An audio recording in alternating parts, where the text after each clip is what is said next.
The morning sun cast long shadows across the military base as Captain Sarah Martinez walked toward the main headquarters building. Her boots clicked against the concrete with the precision that had become second nature after 8 years of service. Today was supposed to be routine, another briefing, another mission assignment, another day in the life of a dedicated officer. Sarah had always been different from her peers. While other officers focused solely on following orders and climbing ranks, she questioned everything, not in a rebellious way, but with the curiosity of someone who genuinely wanted to understand the bigger picture. Her superior officers sometimes found this trait annoying, but they couldn't argue with her results. Every mission she led came back successful. Every soldier under her command returned home safely. As she approached the entrance to the briefing room, Sarah noticed the unusual tension in the air. Soldiers who normally chatted and joked during breaks stood in rigid silence. The administrative staff moved with hurried efficiency, their faces showing concern she had never seen before. Something was happening, something big enough to make everyone nervous. Inside the briefing room, officers filled every available seat. Sarah found her usual spot in the third row and settled in, nodding to her colleagues. The room buzzed with quiet conversations, speculation about what could be important enough to call such a large gathering. Some whispered about potential deployments to overseas conflicts, others mentioned budget cuts that might affect their units. General Robert Harrison entered the room with his characteristic stern expression. At 62 years old, he had spent 4 decades in military service, earning respect through both battlefield leadership and political savvy. His gray hair was perfectly styled, his uniform immaculate, and his presence commanded immediate attention. Every conversation stopped as he walked to the podium. The general's aide announced the meeting's beginning, and as protocol demanded, every officer in the room stood at attention and saluted. This ritual had played out thousands of times in Sarah's career, a simple gesture of respect that connected every member of the military hierarchy. Today, however, something felt different. Sarah remained seated, not out of disrespect or defiance, but because something about General Harrison seemed familiar in a way that made her stomach twist with unease.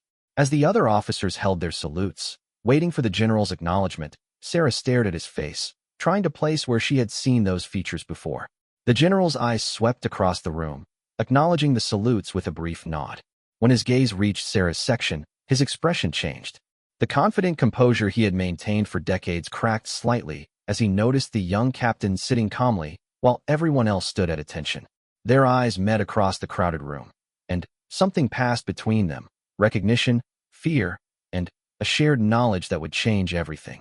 General Harrison's face went pale. His hand, which had been raised to return the group salute, trembled slightly before dropping to his side. The silence in the room stretched uncomfortably as other officers began to notice that something was wrong. Some glanced between the general and Sarah, confused by the tension that had suddenly filled the space. Sarah's mind raced as memories flooded back.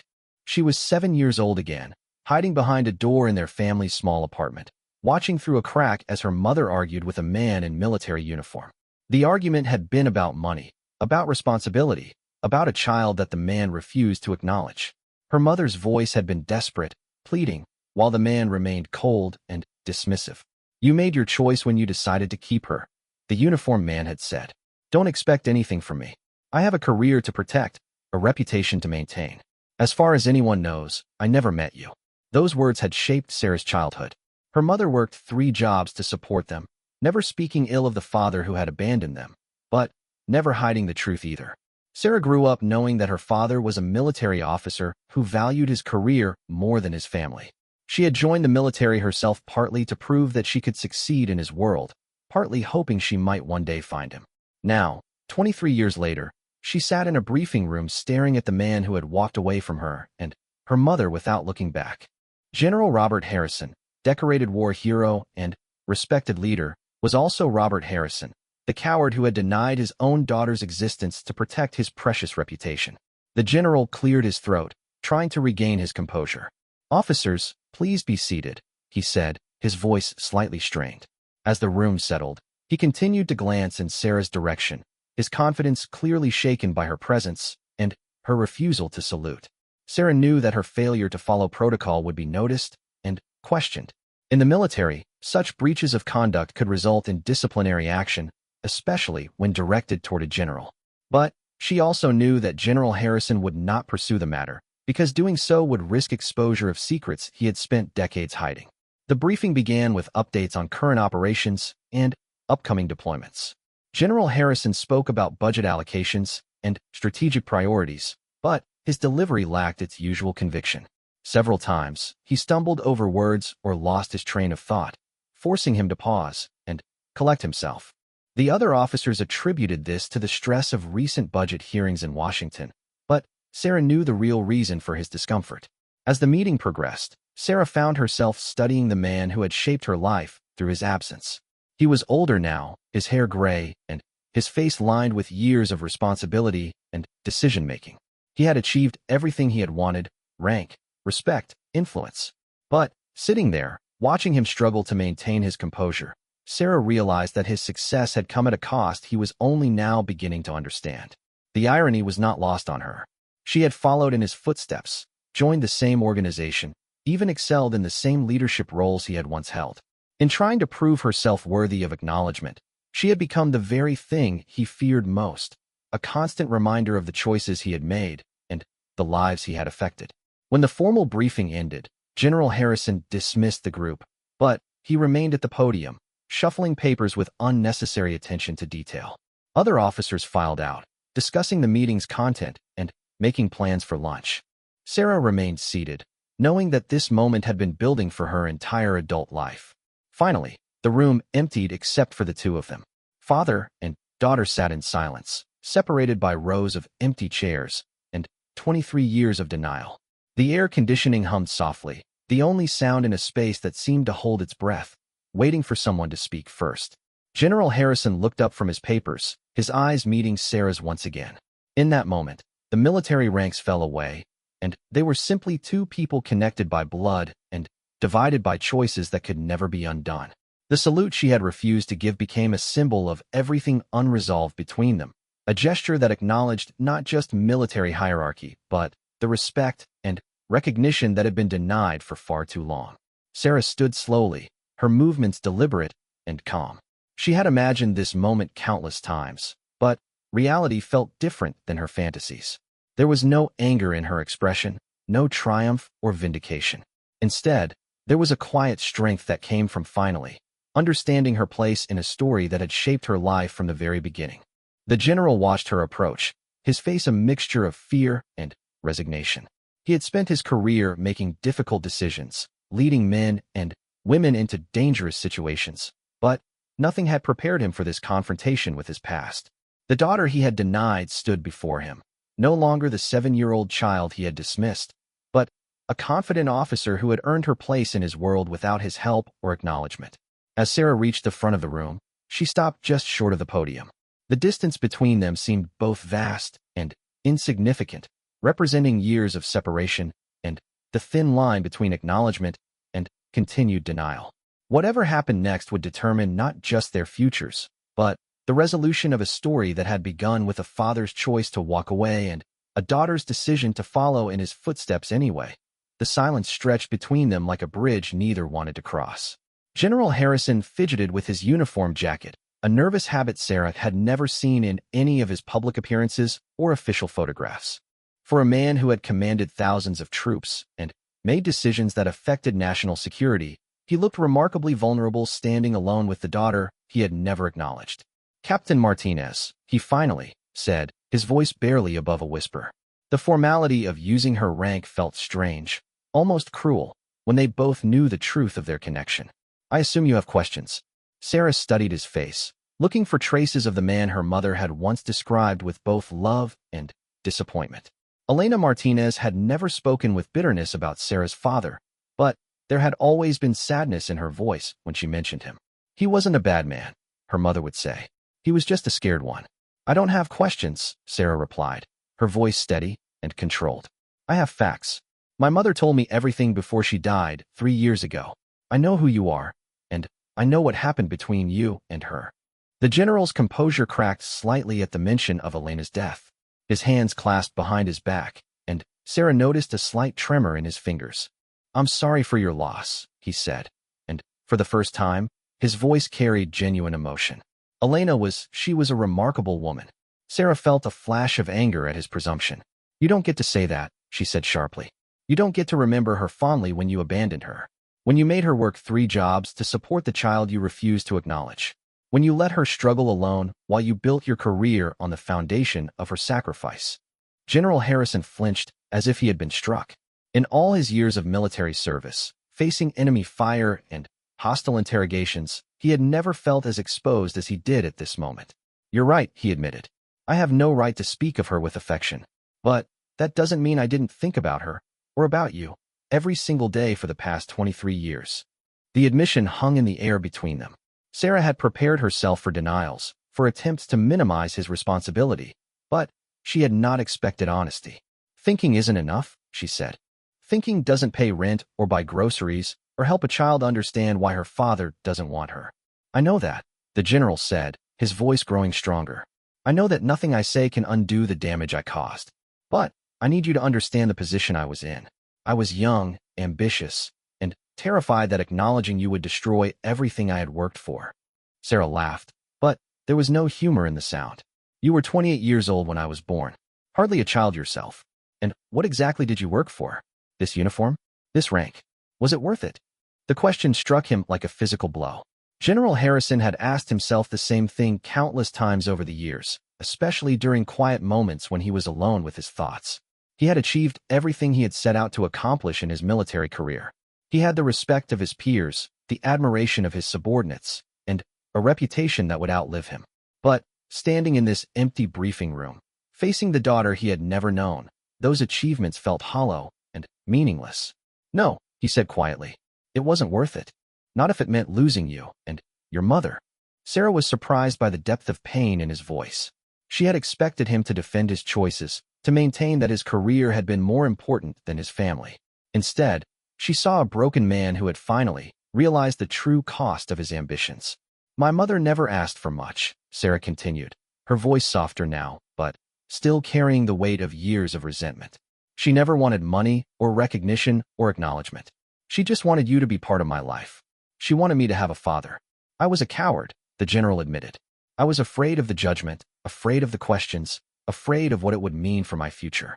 The military wasn't as accepting of unmarried fathers back then, especially officers who had children with women they weren't married to. I thought I was protecting my career, but I was really just protecting myself from responsibility. Sarah had imagined this conversation many times over the years, but she had always pictured herself as angry and accusatory while he remained defensive and unrepentant. The reality was more complex and emotionally challenging than her fantasies had prepared her for. Here was a man who clearly carried the weight of his choices, who understood the magnitude of what he had given up. Do you want to know what the worst part was? Sarah asked, moving closer to the podium. It wasn't the financial struggle or the questions from other kids about why I didn't have a father. The worst part was that my mother never stopped loving you. Even after you walked away, even after years of silence, she kept a picture of you in her jewelry box. She would take it out sometimes when she thought I wasn't looking, and she would just stare at it with this expression of loss and longing. General Harrison's eyes filled with tears he had not allowed himself to shed for decades. She was the only woman I ever truly loved, he whispered. I've been married twice since then, but neither relationship lasted. I could never forget her, could never stop wondering what our life might have been like if I had been brave enough to choose love over ambition. The revelation surprised Sarah. She had assumed that her father had moved on easily, that abandoning his family had been a simple matter of choosing career over responsibility. Learning that he had carried the pain of his choice for all these years complicated her feelings toward him in ways she had not anticipated. She died believing you had forgotten about us, Sarah said, her voice breaking slightly. She died thinking that we had never mattered to you at all. She mattered, the general said urgently, stepping towards Sarah. You both mattered more than anything else in my life. That's what made my choice so unforgivable. I knew what I was giving up, and I chose my career anyway. Sarah looked at this man who had shaped her life through his absence, and saw something she had not expected, genuine remorse, and a pain that matched her own.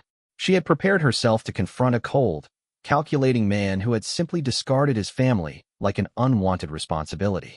Instead, she found someone who had been haunted by his choices for more than 2 decades. Why now, she asked. Why are you willing to admit all this now when you could have done something about it years ago? General Harrison was quiet for a long moment, considering his answer. Because I'm 62 years old, and I realize that all the success in the world means nothing if you have no one to share it with. Because I've reached the end of my career and discovered that the legacy I'm leaving behind is built on the foundation of a lie. And because seeing you sitting in that chair, refusing to salute, made me realize that you've become everything I hoped you might be, despite having no help from me. The compliment stung more than any accusation could have. Sarah had spent her entire military career proving herself, working twice as hard as her male colleagues, taking on the most dangerous assignments, all in an unconscious effort to earn the respect and recognition that her father had denied her. To hear him acknowledge her success now felt both validating and infuriating. "I don't need your approval," she said, but her voice lacked conviction. "I know you don't," he replied. "You've never needed it. That's what makes you remarkable. You succeeded not because of me, but in spite of me. You've become the kind of officer I always pretended to be, someone who puts integrity above ambition, who values people above position." Sarah felt her carefully constructed emotional defenses beginning to crumble. She had spent years preparing for this moment, building up anger and resentment that would fuel her confrontation with the man who had abandoned her. But, faced with his genuine remorse and obvious pain, her anger was being replaced by something more complex and harder to manage: understanding. "What happens now?" she asked, her professional composure finally giving way to the vulnerability of a daughter who had always wondered why she wasn't worth her father's love. General Harrison looked at her with an expression of hope mixed with fear. "I don't know," he said honestly. "I don't have any right to ask for your forgiveness or to request a place in your life. I gave up those rights 23 years ago when I walked away. But I would like the chance to try to make amends, if you'll let me." Sarah studied his face, looking for signs of manipulation or self-interest, but found only sincerity and a desperate hope for redemption. The man standing before her was not the monster she had created in her imagination, but a flawed human being who had made terrible choices and spent decades living with the consequences. "I need time to think," she said finally. "This is a lot to process." "Of course," the general said quickly. "Take all the time you need. I'll be here whenever you're ready to talk." As Sarah turned to leave, she paused at the door and looked back at the man who had given her life, but had never been part of it. "For what it's worth," she said quietly, "she never stopped hoping you would come back. Even at the end, when she was dying, she asked me to forgive you. She said everyone deserves a second chance, even people who don't think they deserve one." With that, Sarah left the briefing room, leaving General Harrison alone with his thoughts and the weight of 23 years of regret. The daughter he had never known had just offered him something he had never dared to hope for: the possibility of redemption. Whether he was worthy of that gift remained to be seen. The days following their confrontation passed in a blur of routine activities that felt anything but routine. Sarah threw herself into her work with even more intensity than usual, leading training exercises and reviewing mission reports as if staying busy could help her avoid processing the emotional earthquake that had shaken her world. But in quiet moments, when she was alone in her quarters or walking across the base at sunset, her father's words echoed in her mind. Her colleagues noticed the change in her demeanor. Captain James Rodriguez, her closest friend on base, cornered her after a particularly grueling training session. "Sarah, what's going on with you? You've been different since the big briefing with General Harrison. More intense, more distracted. Did something happen?" Sarah looked at James, weighing whether to share the truth with someone who had become like a brother to her. They had served together for 3 years, supporting each other through dangerous deployments and personal struggles. If anyone would understand the complexity of her situation, it would be him. "You remember how I told you about my father? How he was military but abandoned my mother and me when I was young?" Sarah asked, settling onto a bench outside the training facility. James nodded. "You said you joined the military partly hoping to find him someday, prove you could succeed in his world." "Well, I found him," Sarah said quietly. "Or rather, he found me. General Harrison is my father." James's eyes widened in shock. "The general? The one who just briefed us? Are you sure?" "Positive. He admitted it when I confronted him after everyone else left the briefing room." Sarah explained how she had recognized him, how their eyes had met across the room, and how her refusal to salute had triggered their emotional confrontation. "Holy shit," James whispered, then caught himself. "Sorry. But, Sarah, this is huge. What are you going to do?" "I don't know," Sarah admitted. Part of me wants to report him for conduct unbecoming an officer. Part of me wants to transfer to another base and never see him again. And part of me," she paused, struggling with the admission, "part of me wants to give him the chance he's asking for." James was quiet for a moment, processing the magnitude of what Sarah had shared. "What did your mother want?" "You've always said she was the wisest person you knew." Sarah smiled sadly at the memory of her mother. Elena Martinez had been a small woman with enormous strength who had managed to raise a daughter alone while working multiple jobs and never losing her optimism or faith in people's capacity for goodness. She always said that forgiveness wasn't about the person who hurt you. It was about freeing yourself from carrying their mistakes around like extra weight, Sarah said. "But I'm not sure I'm strong enough to forgive him. I'm not sure he deserves it." "Maybe it's not about whether he deserves it," James suggested gently. "Maybe it's about what you need to move forward with your life." Their conversation was interrupted by a young private who approached with a message. "Captain Martinez, General Harrison requests your presence in his office at 1400 hours." Sarah felt her stomach tighten with anxiety. A formal request to meet in his office was different from their spontaneous encounter in the briefing room. This suggested he had been thinking about their situation and had decided on some course of action. "Tell the general I'll be there," Sarah said, accepting the message. As the private walked away, James placed a supportive hand on Sarah's shoulder. "Whatever you decide, I've got your back. But remember, you're not that 7-year-old girl anymore. You're a decorated officer who has earned her place here through her own merit. You don't owe him anything.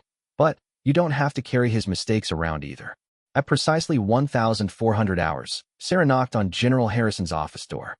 She had been in this office before for official meetings, but entering it now felt surreal.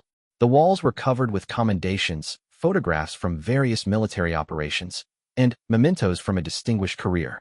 Sarah found herself wondering if there were any personal photos, any evidence of family or relationships that might provide clues about the man behind the uniform.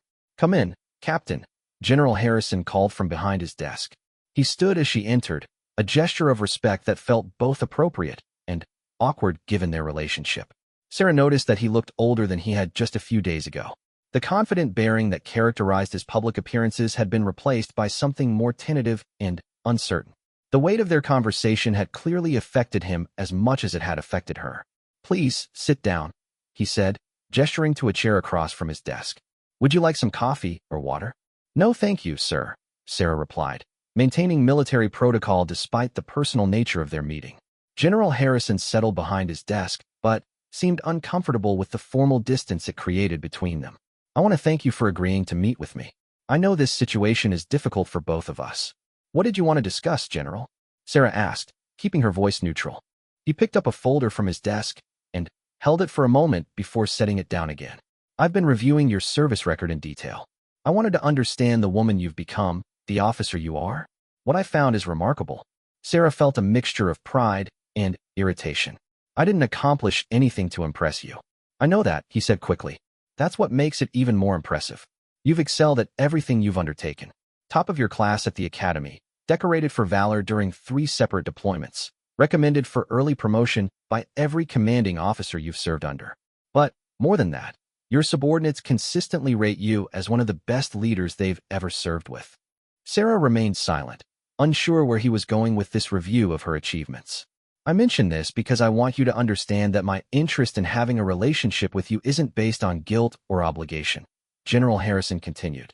"It's based on admiration for the person you've become and regret for having missed the privilege of watching you grow into that person." "You didn't miss it," Sarah said sharply. "You chose to miss it. There's a difference." "You're absolutely right," he acknowledged. "I made a choice that cost me the most important thing in my life, the chance to be your father. I can't undo that choice, but I would like the opportunity to try to build some kind of relationship with you now, if you're willing." Sarah studied his face, looking for any sign that this was about his needs rather than genuine concern for her. "What kind of relationship?" "We work in the same organization. I report to commanders who report to you." "How would this work?" General Harrison had clearly thought about this question. "Professionally, nothing would change. You would continue to advance based on your own merit, which is considerable. I would never use my position to give you unfair advantages, and I would never allow our personal relationship to compromise my professional judgment." "And personally?" Sarah asked. "I was hoping we might start with occasional conversations. Maybe dinner sometimes, if you're comfortable with that. I'd like to hear about your life, your experiences, your mother. I'd like to try to fill in some of the gaps in my understanding of who you are and who you've become. Sarah felt a familiar internal struggle between the part of her that craved her father's attention and the part that wanted to protect herself from further disappointment. Why should I believe you won't disappear again when things get complicated or uncomfortable? The question hit him like a physical blow. Because I'm not 28 years old anymore. Because I've spent 23 years regretting the choice I made then. Because I've realized that no achievement is worth the cost of losing your family. But what about your reputation? Your career? Those things that were so important 23 years ago? Sarah challenged. General Harrison was quiet for a long moment, considering his answer carefully. My career is nearly over. I have perhaps 2 years left before mandatory retirement. My reputation is secure, built on decades of service. But, more importantly, I've realized that a reputation built on a lie isn't worth preserving. Sarah felt something shift inside her chest, a loosening of the tight knot of anger she had carried for so long. What are you saying? I'm saying that I'm prepared to acknowledge you publicly as my daughter, regardless of the consequences. I'm saying that I would rather face whatever judgment or criticism comes from that admission than continue living with the regret of denying you. The offer stunned Sarah. She had expected him to ask for a secret relationship, something that would allow him to assuage his guilt without risking his carefully constructed public image. Instead, he was offering to sacrifice the very thing he had chosen over her years ago. You would do that? She asked, her voice barely above a whisper. I would do that, he confirmed. You shouldn't have to hide who you are to protect my comfort. I should have acknowledged you years ago, and I want to correct that mistake now. Sarah felt tears forming in her eyes and struggled to maintain her composure. This was more than she had ever dared to hope for, even in her childhood fantasies about her father's return. I need to think about this. Of course, General Harrison said. Take whatever time you need. But, Sarah, I want you to know that regardless of what you decide about our relationship, I am proud of you. I am proud of the woman you've become, the officer you are, and the strength you've shown in facing me with such dignity and grace. The words she had waited her entire life to hear finally, spoken by the man whose approval she had unconsciously sought through every achievement and every success. But, hearing them now, Sarah realized that she no longer needed his approval to feel complete. She had found her own sense of worth through her own efforts, and that made his acknowledgement meaningful rather than necessary. There's something I need you to understand, Sarah said, standing to leave.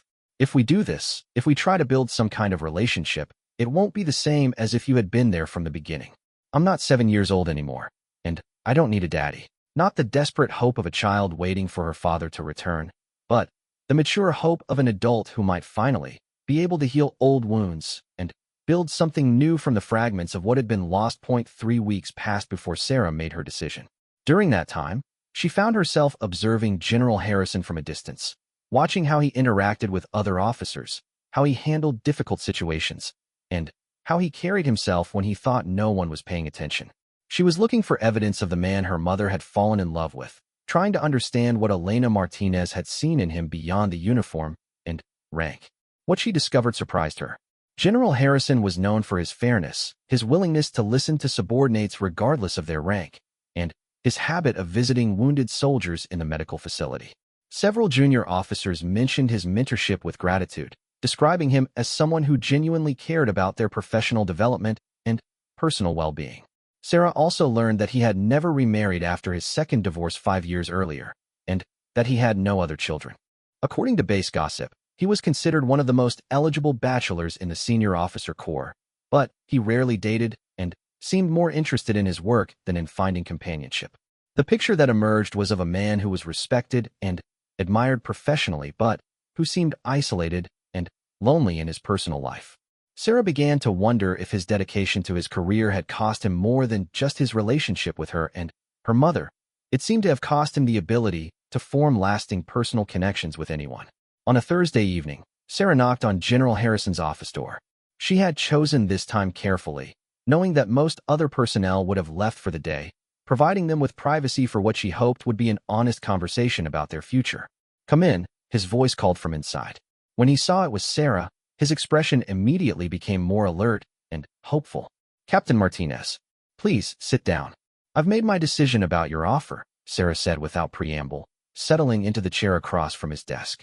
General Harrison's hands clasped together on the desk surface, and Sarah could see the tension in his shoulders as he prepared for what might be another rejection. I'm listening.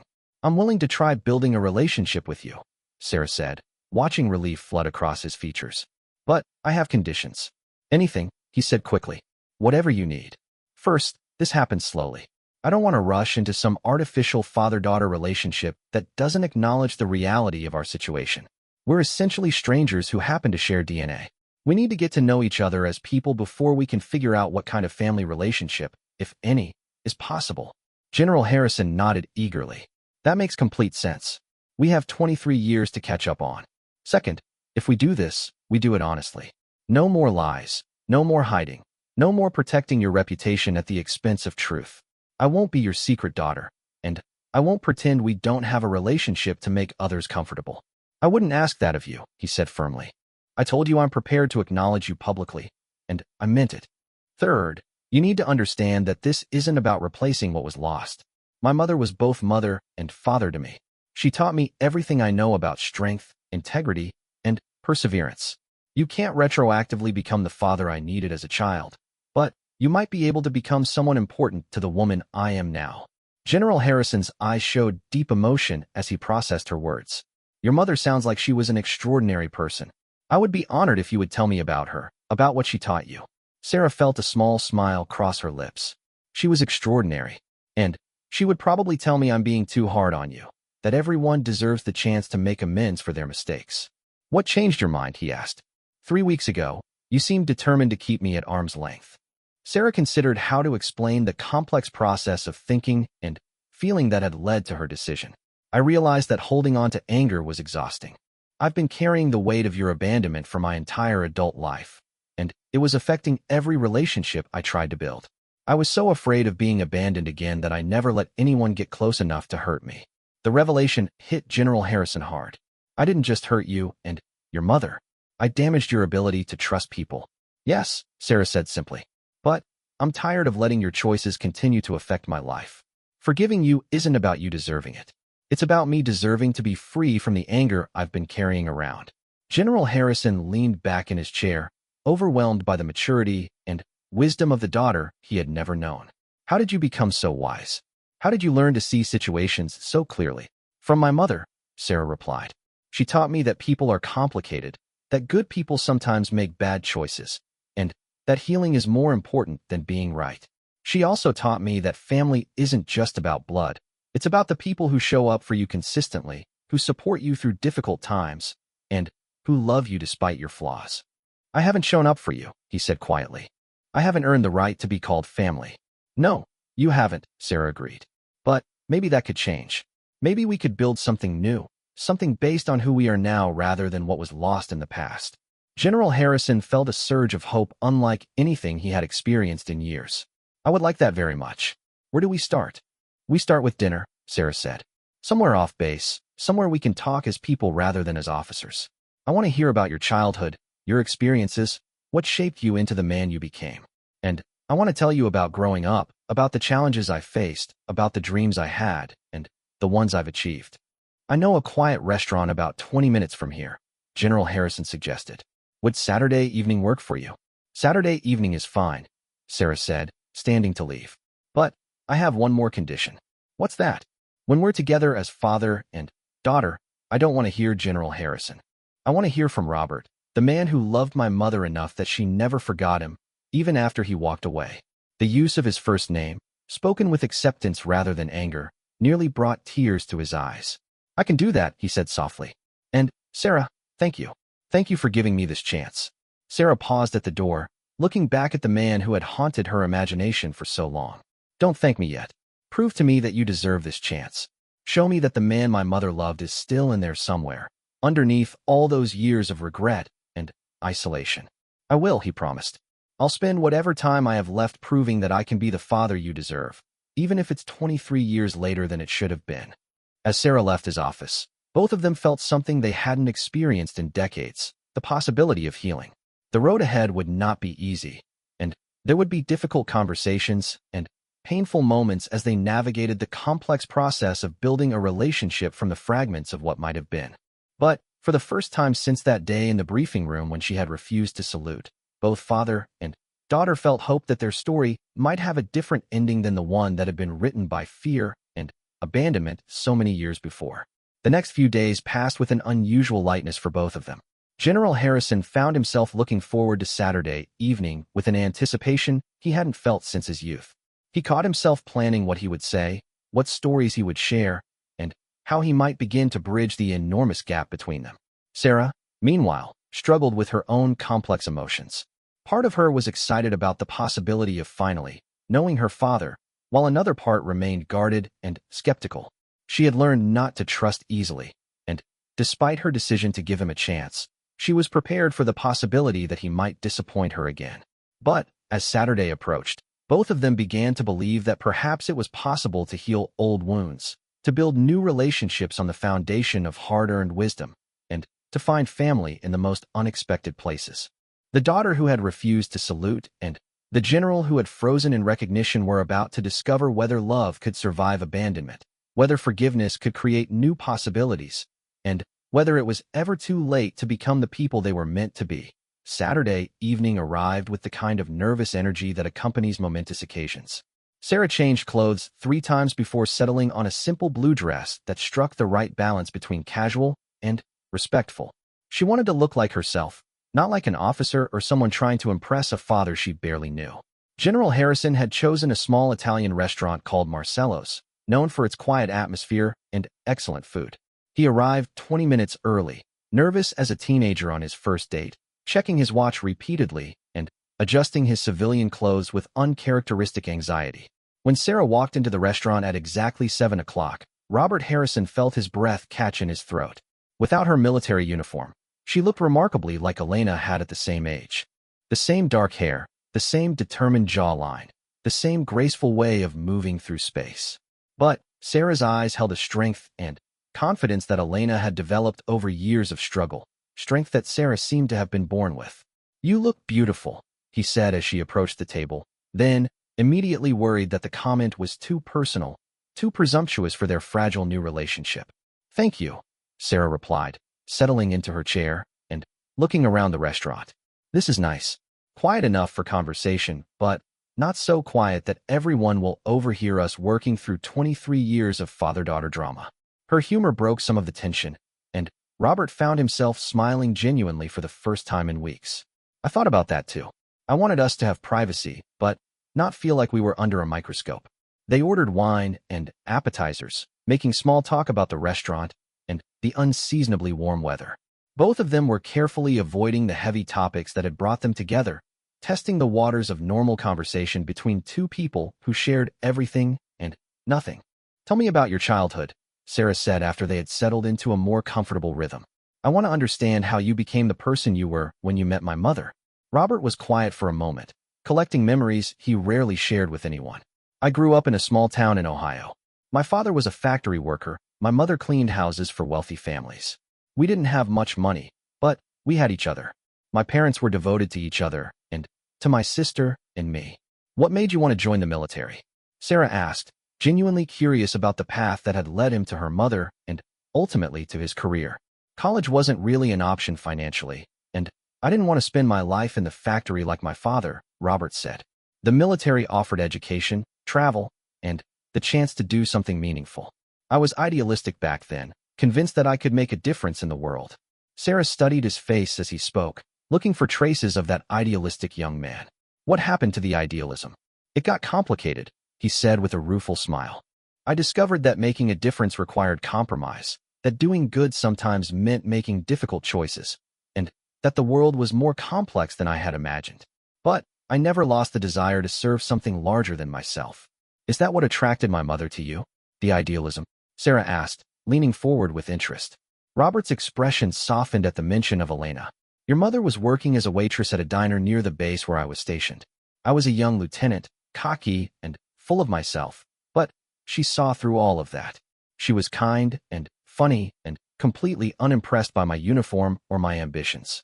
"Tell me about her then," Sarah said. "I want to know what she was like when she was young, before she had to become both parents to me." "She was radiant," Robert said, his voice filled with remembered affection. "She had this laugh that could fill a room, and she was curious about everything. She would ask endless questions about my work, about the places I had traveled, about my dreams for the future. She made me feel like the most interesting person in the world. Sarah felt a bittersweet mixture of joy and sadness hearing her father describe her mother with such obvious love. If you loved her so much, why did you walk away? The question hung in the air between them, unavoidable and crucial.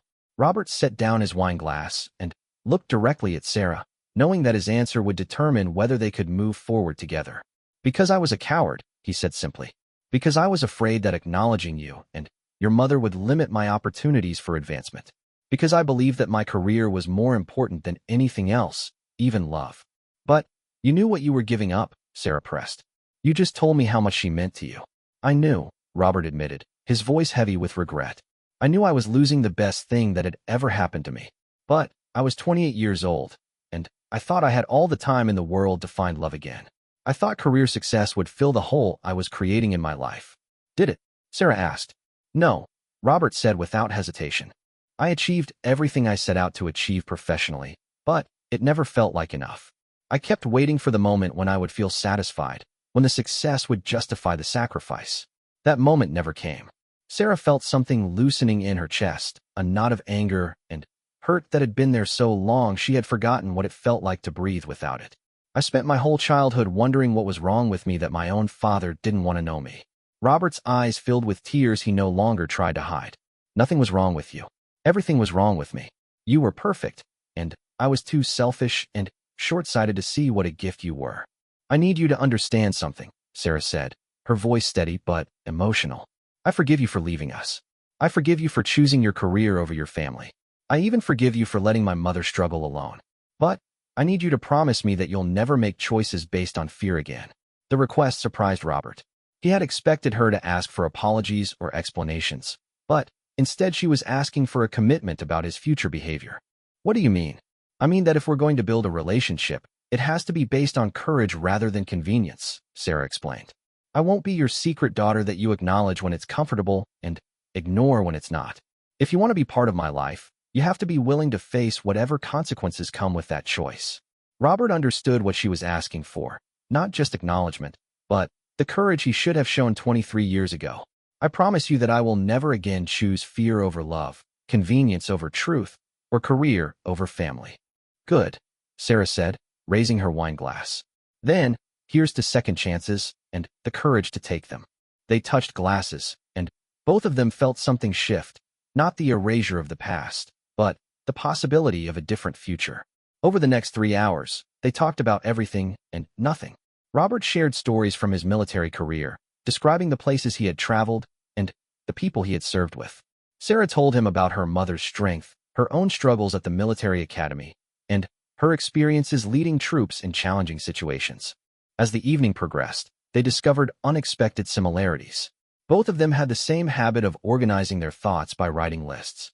Both of them were morning people who did their best thinking with coffee and sunrise. Both of them had inherited Elena's love of old movies and terrible jokes. Your mother used to make these elaborate plans for our dates, Robert remembered, smiling at the memory. She would research historical sites or museums or hiking trails, and she would pack these huge lunches with sandwiches and fruit and homemade cookies. She turned every outing into an adventure. She did the same thing when I was growing up, Sarah said, laughing. Every weekend was some kind of expedition. We would visit battlefields and monuments and national parks. She said adventures didn't require money, just curiosity and enthusiasm. I missed all of that, Robert said quietly. I missed watching you grow up, helping with your homework, teaching you to drive, celebrating your achievements. I missed being part of your adventures. Sarah reached across the table and placed her hand over his. It was the first time they had touched, and both of them felt the significance of the gesture. You missed the past, she said gently. But you don't have to miss the future. As they prepared to leave the restaurant, Robert felt compelled to address the elephant in the room. Sarah, I know that announcing our relationship publicly will create challenges for both of us. People will ask questions, make assumptions, possibly criticize my past choices. Are you prepared for that? Sarah looked at this man who had given her life, but was only now learning to be her father, and she felt a strength that came from years of facing challenges on her own. I've spent my entire military career proving that I belong here. I've faced down enemy fire and hostile commanding officers, and Institutional sexism. I think I can handle some gossip about my parentage. What about your own career? Will this complicate things for you? Robert asked with genuine concern. Maybe, Sarah acknowledged. But I'd rather deal with complications that come from truth than continue living with the complications that come from lies. Besides, you're not the only one who's tired of making choices based on fear. 6 months later, General Robert Harrison stood at a podium during a base-wide ceremony honoring distinguished service members. Among the officers being recognized was Captain Sarah Martinez, who was receiving a commendation for her exceptional leadership during a recent training exercise. As her name was called, and she stepped forward to receive her award, Robert felt pride unlike anything he had experienced in his professional life.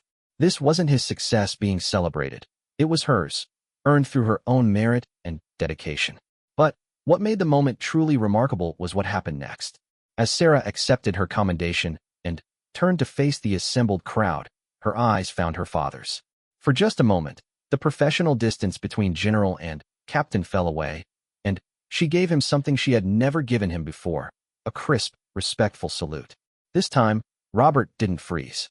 He returned her salute with pride, acknowledging not just her military achievement, but the courage they had both shown in choosing love over fear, truth over convenience, and the possibility of healing over the safety of old wounds. The salute lasted only a few seconds, but it represented the completion of a journey that had begun with a daughter's refusal to acknowledge a father who had never acknowledged her. Now they stood together, not as strangers connected only by DNA, but as family members who had chosen each other despite the pain of the past. In the audience, no one suspected the significance of that exchange between General Harrison and Captain Martinez. They saw only what appeared to be standard military protocol between a commanding officer and a distinguished subordinate. But Sarah and Robert knew better. They knew that sometimes the most important battles are fought not on foreign soil, but in the space between people who love each other but haven't yet learned how.